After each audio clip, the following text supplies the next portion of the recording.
Hard Talk is in Australia, a country wrestling with a paradox. The economy here is strong, the nation is prospering, and yet Australians seem dissatisfied with their politicians. There seems to be a lack of vision and leadership.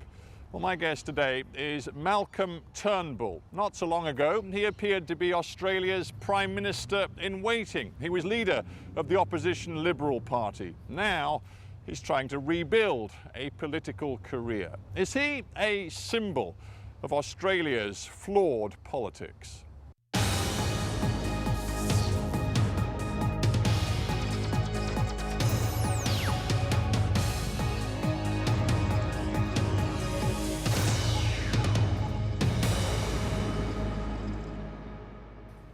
Malcolm Turnbull, welcome to Hard Talk. Good to be with you.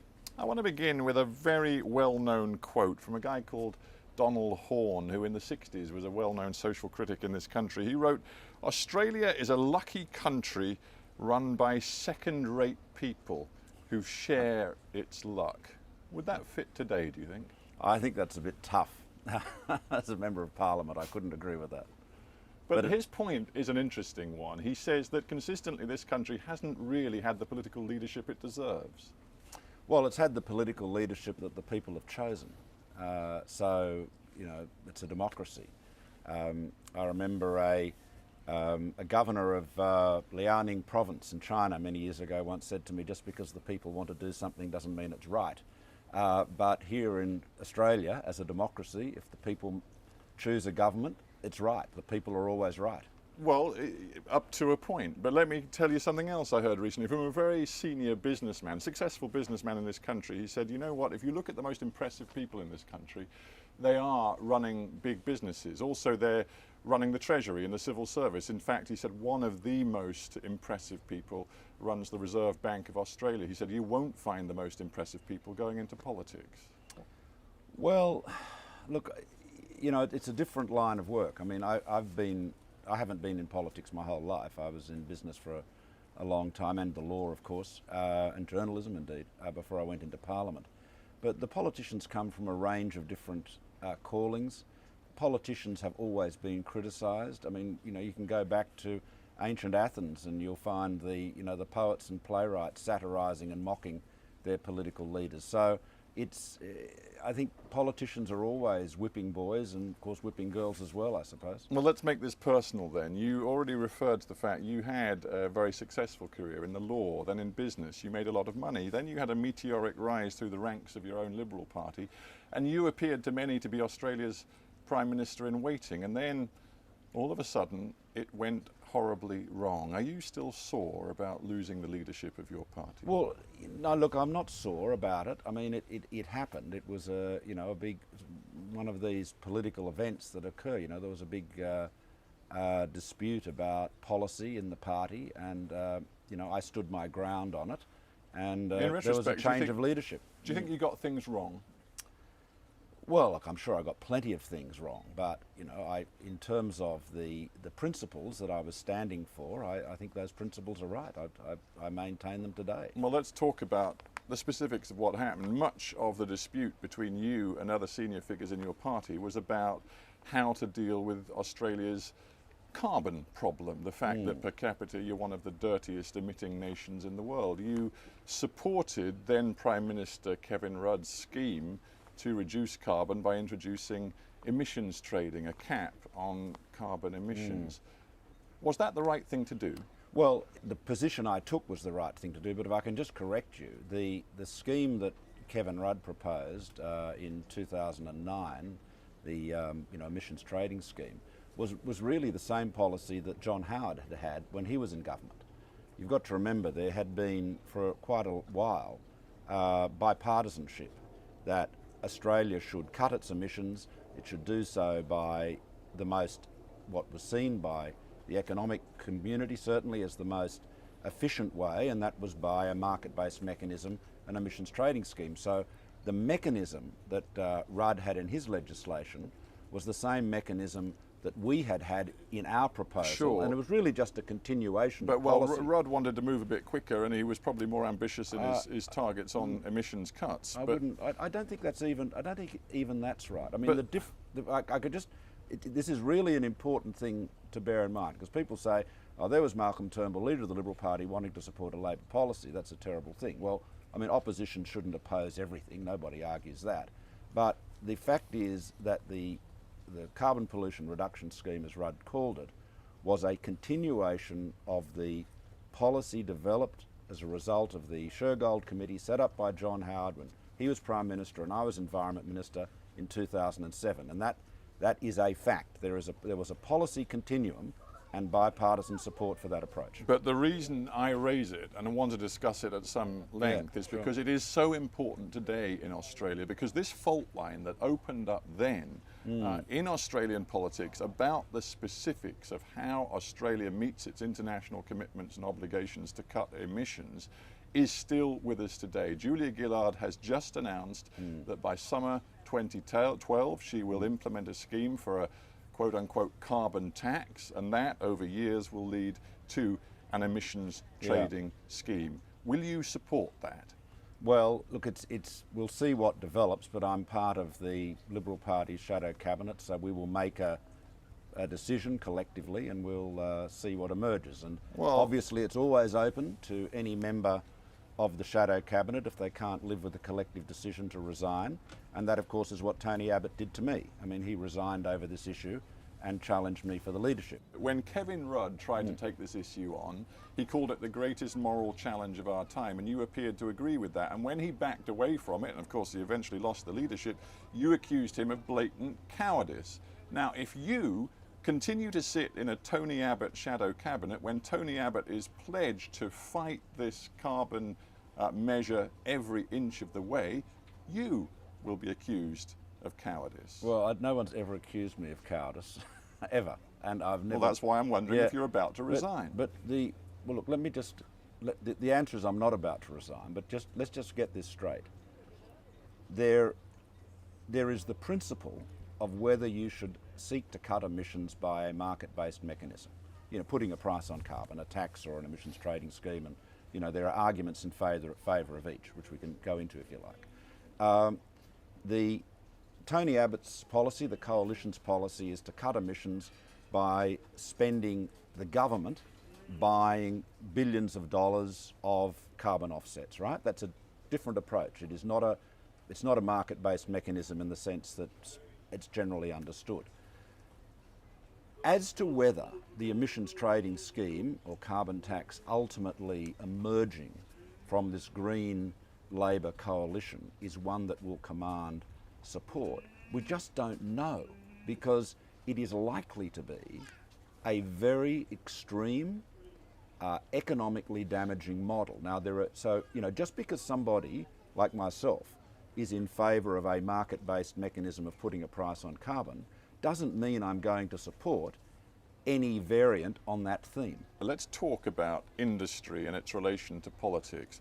There are people, not just in the Green Party, but there are many people in Australia who believe that the big mining companies, the biggest emitting and polluting companies in Australia, wield an undue influence over politics and particularly the leadership of your party. Well, I reject that. Can I just say the big mining... Well, look at the facts. Look at what happened to the mining super tax. It was the millions of dollars spent by the big mining companies working with your party leadership that killed off that tax. Well, it was an incredibly badly designed tax. I mean, it was based on a complete fantasy. You can argue the toss about the tax. I'm just looking at how Australian politics works. Look at the detail. Look at the fact that, for example, Clive Palmer, a man I've just interviewed for Hard Talk, one of the richest Australians, worth billions of dollars, essentially says he will spend what it takes to get his message out to the Australian public when it comes to the super tax, when it comes to his opposition to a carbon tax. This is the reality of Australian politics today. Well, I think it's a democracy, and people are entitled to express their point of view. But in a democracy, it's one man, one vote, not $1, one vote. No, but he's got a megaphone. There are lots of other interests in the community. That's dangerous, isn't it? Well, this is democracy, right? Everyone's got a megaphone. You keep saying this is democracy. It's a particular Australian form of democracy right now in which you have this unusual, indeed unprecedented situation where the mining industry in particular, but associated heavy industries, smelting and steel and all of these other heavy carbon intensive industries are driving a political agenda, and I wonder whether you worry about it. Well, look, I am concerned always to ensure that there is a balanced debate and that all views are heard. But politicians of character, politicians of courage and conviction can stand up to vested interests, whether they are big companies or trade unions or big lobby groups. So that is my job as a Member of Parliament, to take account of all of these opinions, not be dazzled by the dollars, and focus on the real issues. Now, but with all due respect, you are no longer the leader of your party. You wish you were, but you're not, and Tony Abbott is. And does Tony Abbott have the fibre to make that moral principled stand that you've just described? Well, I'm sure he does. I'm sure he does. Why are you so sure? Well, I've known him all my life. What we've discussed when it came to Australia's position on carbon emissions is that you were out of step with your own party, and that led, in the end, to your demise. Well, I was out of step. leader. I was out of step with just under half of my own party room. Well, enough of your party decided that you weren't the right guy to lead the party to finish your career as leader. Sure. Well, Let's there was a one-vote margin. Just remember that. Well, one vote can sometimes be enough. One vote's a landslide, as they say in politics. Let's look at another issue where it seems to me you're out of step with your own party, with the right of Australian politics. That is the vexed issue of immigration and multiculturalism. Your party, and particularly your immigration spokesman, are taking a very harsh line right now on immigration. Do you share his views? Well, you couldn't be more wrong. Our position on multiculturalism, on a multicultural Australia, is the same now as it has been for many, many years. We are absolutely committed to a non-discriminatory immigration policy. We believe in... I'm going to have to stop you. All right. Let me quote you the words of Senator Cory Bernardi, who is Mr Abbott, your party leader's parliamentary secretary. He said just the other day, quote, "Islam is the problem. It is a totalitarian political and religious ideology." He even railed against halal food. This is the parliamentary secretary to your leader. That is not a representation of multiculturalism. Well, it's not a representation of Liberal Party policy either. Mr Bernardi has apologised for those remarks and acknowledged they were mistaken. Well, he's apologised because there was a firestorm of criticism, because most Aussies do not share his view, and it may be the view of others in your party when it comes to Muslims in this country and the future of immigration policy. Let me just be quite clear. Australia is the most successful immigrant society in the world. In this city, about a third of the people living here, indeed in this electorate, were not born in Australia. We've integrated cultures from all over the world. We've had enormous success with it. It is absolutely fundamental to our Australian approach to multiculturalism that we do not denigrate cultures or religions or people of particular ethnic backgrounds. Now, that doesn't mean to say that everybody agrees with everybody's views on cultural or religious issues. Of course not. In Forgive a free me, society, but I can't help thinking of the Sydney Morning Herald article, again, just the other day, in which sources inside the shadow cabinet were reported as saying that Scott Morrison, your immigration shadow spokesman colleague, said your party should exploit public concern about Muslim immigration. Well, you shouldn't assume that I can't comment on what goes on in the shadow cabinet. Well, you were there. Did he say those things? I was there, and I'm not. Did he say those things? I'm not going to comment on what happened in the shadow cabinet. But Scott has said that he does not hold those views. He's never expressed those views, and it is very, very clear. I cannot be plainer than this. I mean, it was the Liberal Party that ended the White Australia policy. The Liberal Party that established, for example, the multicultural broadcaster. Your we are message is loud absolutely and clear, committed to and this. my point to you is there appears to be a trend in your party now moving away from that consensual position and appearing to believe that it would be worthwhile echoing some of the views of the old One Nation, far-right Australian political movement. Well, all I can say to you is that is utterly wrong. The views I've expressed, a non-discriminatory immigration policy, multiculturalism, our rejoicing in our success as a great immigrant society, that is fundamental to our party's view of all of these issues, these citizenship and migration and multicultural issues. And John Howard's policy, and I talked about it with him on Hard Talk, was quite clear that if unauthorised immigrants tried to get into Australia by boat, the so-called boat people,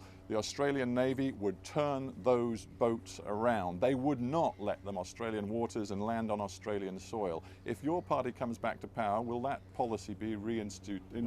Well, I don't know what John said to you, but in all of the years he was Prime Minister, there are only 6 or 7 occasions when boats were actually turned around. Well, that was the policy. I'm just asking you if your party's policy, if you get back to power, would be again to turn those boats around. Look, we will undertake whatever we can do safely and lawfully to discourage people smuggling. It is an incredibly dangerous business. I mean, we saw the tragic accident, you know, at Christmas Island, where so many people were drowned.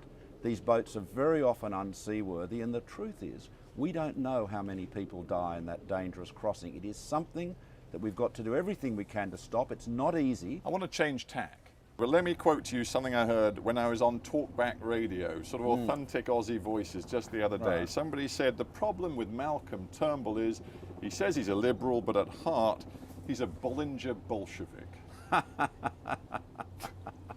Oh dear, I don't think I'm much of a Bolshevik. But the Bollinger may be more accurate, because the point is, and this is serious, you are a very wealthy man, Australia's wealthiest politician. Now, in the press, allegedly. Well, the press says you're worth actually close to 200 million Aussie dollars. Is that true? I honestly haven't done a count recently. That seems you mean there's too much to count? That would be a bit of a high side, I think. Well, the point is you're worth well over 100 million Aussie dollars. There's a phrase in Australia, they don't like politicians who are too, quote unquote, up themselves. And maybe you're seen as a guy who's too up himself. Well, maybe. You know, that's comment is free. You know, if the criticism of me is that I have ambition, well, that is a fault, I'm afraid, shared by all 226 members of the Australian Parliament. Let's talk about ambition. Do you still want to be Australia's Prime Minister? Well, look, I don't think anybody in Parliament, or certainly not in the House of Representatives anyway, could honestly say they've, you know, disavowed any desire to hold high office. But I think if you ask me frankly, do I think it is likely that events would transpire that I would become leader again or Prime Minister? I think it is very unlikely. So I'm not focused on that. I'm focused on doing my own job, the job I've got at the moment as Shadow Communications Minister, to do that as well as I can. But you're a political animal, and you look at the opinion polls. Latest one shows your leader, Tony Abbott's approval rating 22 percentage points behind that of Julia Gillard, the Prime Minister. I've spoken to several insiders who say they don't believe Abbott will take your party into the next general election. So do you want to take the party into the next general election? Look, I've never commented on leadership issues other than to say that I support the leader. You've cited some, preferred Prime Minister figures, but to be fair... They worry it. No, but to be fair, you should recognise that the party polls, that's to say the, Liberal of coalition versus Labor polls, are neck and neck. I mean, we've been ahead, we've been level pegging, we've been a bit behind. I mean, but it is, Tony is leading an opposition that is neck and neck with the government. So that's really the test. I mean, but it is not united, that's the problem. Well, I think it is united. Well, it's not united because every day in the papers we see leaks coming from Shadow Cabinet, we see insiders, albeit anonymously, saying they're not happy with the Abbott leadership. You read it just the same way I do. Well, look, I do read it, and it's very disappointing. When I was leader, people used to leak and say unedifying things anonymously. It's a really cowardly thing, and it's deplorable. And if it goes on too long, Abbott's position will become difficult, maybe untenable. What I want to know from you is, if Abbott at some point took the view he couldn't unite the party, would you throw your hat back in what the you're ring? Suggesting if Tony Abbott decided to resign, I don't think Tony Abbott is not the resigning or retiring type. I have no doubt he'll lead the party to the next election. Absolutely no doubt. A final couple of thoughts away from the immediate Aussie political scene. You were well known across the world, particularly in Britain, as a leader of the Republican movement for a long time. I just wonder whether you've given up on your ambition to see in your lifetime, Australia become a republic? Well, not at all. I'm as passionately committed to an Australian republic as I always have been. Well, why did you say then to Kevin Rudd, when he appeared to be toying with the idea just a couple of years ago before he lost the premiership, you said to him, be careful, Mr. Rudd, the public are very sceptical. It has to come from the grassroots, this change. There has to be overwhelming support for it, and only then have you got a strong chance. Oh, that is absolutely true. Yeah, but the point is you appeared to believe the public are now very sceptical about republicanism. Well, no, what I meant, they're very sceptical about politicians using the issue for their own partisan objectives. That's what they're sceptical about. But you do need to change our constitution, overwhelming support. Our constitution is very hard to change. There have been 46 proposals and only 8 have been approved. And the last controversial one was in 1946. So you really need overwhelming support. If you go back to 99 and the referendum on this that was lost by the Republican side, it is quite clear the support is not there. Oh, I disagree with that. I think there is support. You can't deny what happened in 99. No, I do remember it. I've got a very clear recollection of it, clearer than most. But I think there is strong support for Australians to have an Australian head of state. There is division about how that head of state should be chosen or selected, and so that was really the rock upon which we founded in 99. But the big problem that you face in Australia with constitutional change is that you need a national majority and a majority in 4 out of 6 states. Added to that, we have compulsory voting, so that people who are not interested in the issue, for perfectly good reasons, don't care about it, haven't read about it, they will invariably, or almost invariably, vote no. So there's a big conservative no vote built in by reason of compulsory voting. Do you think arguing about republicanism is really going to help Australia face the challenges of the 21st century? Well, I think it's an important debate, but it isn't on the front burner, as it were, today. I mean, I said in 99 that if we voted no, the issue would not be likely to revive until after the end of the Queen's reign, because there's got to be a sense of timeliness, and it certainly isn't an urgent issue in the same way that dealing with climate change is, or dealing with flood reconstruction is. I mean, there are a host of urgent, pressing issues, and the Republic is not one of them, but I think it will come back onto the front burner after the end of the Queen's reign, which we all, of course, hope will be a long one. Malcolm Turnbull, thank you very much for being on Hard Talk. Thank you. Thanks very much.